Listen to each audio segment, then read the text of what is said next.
G'day, it's fugitive Australian journalist Shane Dowling from the website kangaroocourtofaustralia.com. Now, whistleblower David McBride has been jailed for 5 years and 8 months on top and 2 years, 3 months on the bottom, which is a non-parole period. And I want to cover in this video the fact that independent journalism and foreign media have covered David McBride's jailing better than the old media in Australia. And I'm going to read you out this line. I've written it down and I want to read it out verbatim. If you want reporting on important issues in Australia, you need to follow a fugitive journalist, which is me, a comedian YouTuber, Friendly Geordies, and a foreign journalist on social media.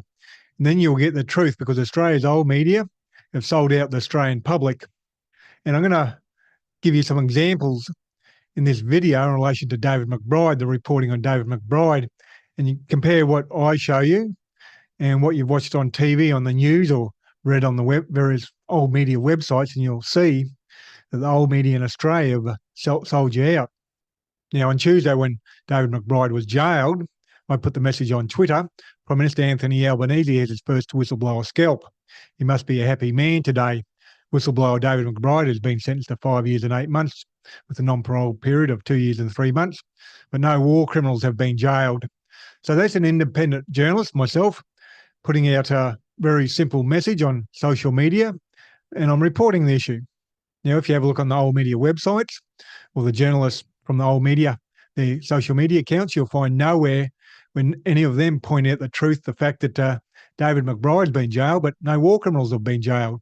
Now, I'm about to show you a video from Al Jazeera's Soraya Lenny, who's based in Lisbon, Portugal, and her video goes for just over 3 minutes.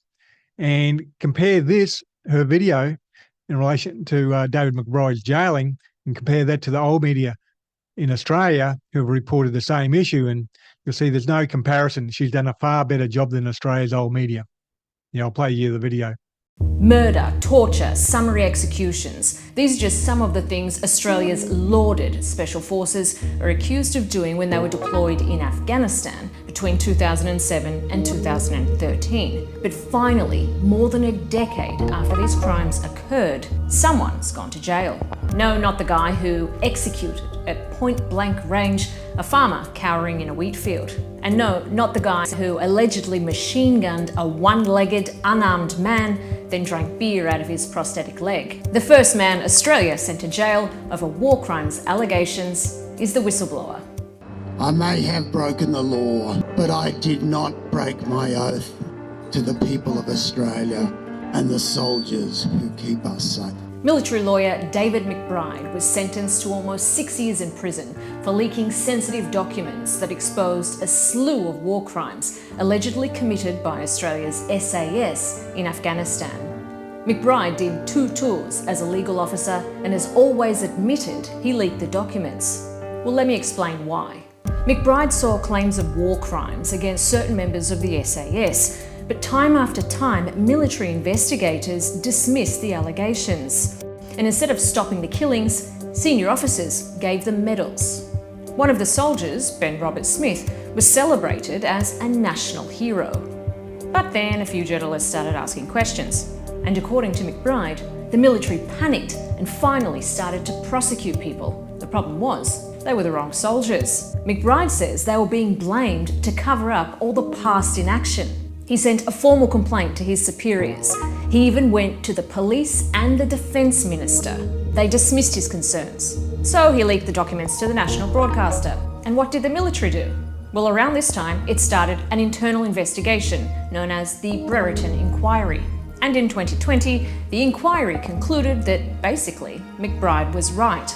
There was credible evidence of war crimes, a pattern of extrajudicial killings, and one incident labelled possibly the most disgraceful episode in Australia's military history. In all, the inquiry implicated 25 soldiers in the murder of 39 Afghans. So what did the police do?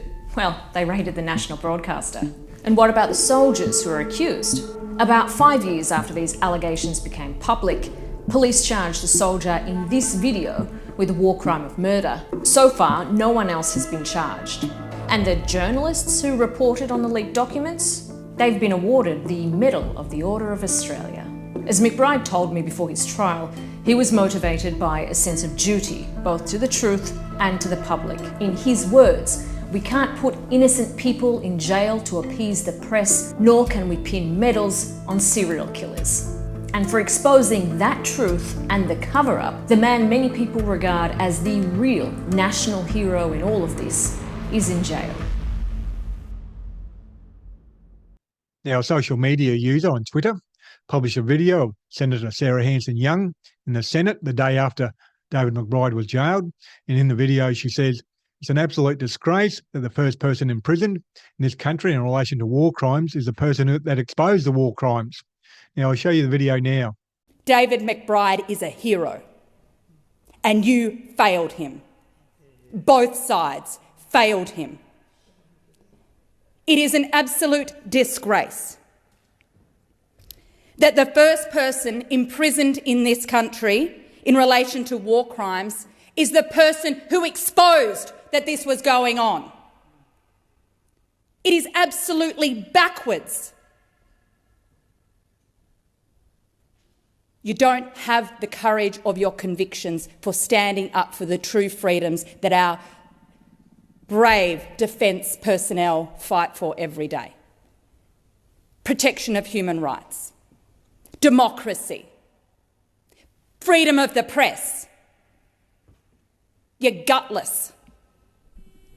The only person jailed in this country for war crimes is those that have exposed them.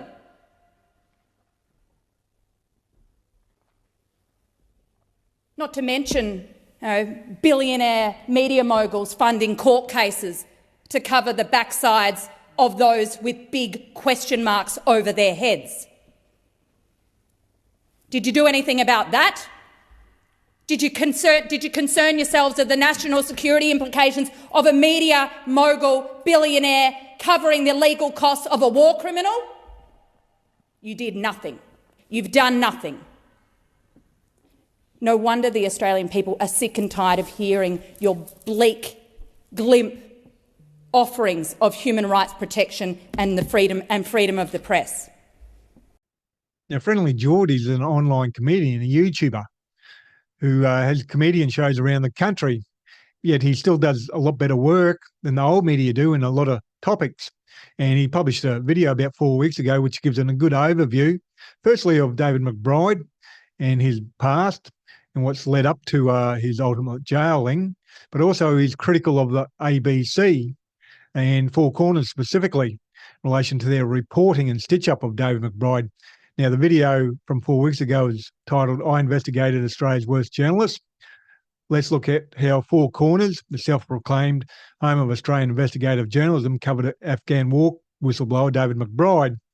Now, I'll put a link to that video below my video on YouTube so you can watch that as well. It's a good video. And compare that, it goes for about 10 minutes or so, compare that to reporting by the Australian old media, and you'll see there's no comparison. He's beat him hands down for quality journalism. So there you have it. You have reporting by me on Twitter, and I'll get to other stories in a minute. You have a Al Jazeera journalist who's based in Lisbon, Portugal, and you have a Twitter user posting a video in relation to Senator Sarah Hanson-Young, and you have YouTuber Friendly Geordies. And you put them all together and they leave Australia's old media for dead when it comes to quality journalism. And I'll read you out the quote I wrote down at the beginning and read out at the beginning. If you want reporting on important issues in Australia, you need to follow a fugitive journalist, myself, a comedian YouTuber, and a foreign journalist on social media. And then you'll get the truth, because Australia's old media have sold out the Australian public. Now, in relation to David McBride's jailing, I published an article today on the issue as well, and it's titled "Prime Minister Anthony Albanese Uses a Shotgun to Kill a Canary." And it starts off, Prime Minister Anthony Albanese has overseen his first jailing of a whistleblower, David McBride, even though Albanese promised before the 2022 federal election to protect whistleblowers. And I go on to say whistleblowers are early warning systems that help protect democracies from widespread corruption, the same as the canaries were early warning systems in coal mines. And that's what David McBride is, a whistleblower. He's a canary in the coal mine. Anthony Albanese has used the full force of the law to silence them. You know, Labor Party trolls on social media say, wasn't the Labor Party, wasn't Anthony Albanese, the prosecution was started under the former Liberal government. Well, the problem there is that Anthony Albanese and the Labor government could have protected whistleblowers, David McBride, like they said they wouldn't before the 2022 election. And they could have made the Director of Public Prosecutions withdraw the prosecution of David McBride like they did for Bernard Collaery. They refused to do so. Now, I'll put a link to my article in the Friendly Geordies video below this video on YouTube. Kangaroo Court of Australia's independent media. I publish a website and a YouTube channel, and I'm 100% crowdfunded from viewers like yourself, so please support my Patreon account. We currently have 420 supporters donating $2,385 a month, and I need to almost double that to become financially viable. And you can donate any amount, $3, $5, $10, $15, $20, $30, $40, $50 a month, whatever suits your budget. It all helps out in a big way. And the link for the Patreon account will be below this video on YouTube and also on my website. And please share this video on social media, and please hit the like and subscribe button. Other than that, thank you for your time and have a good day.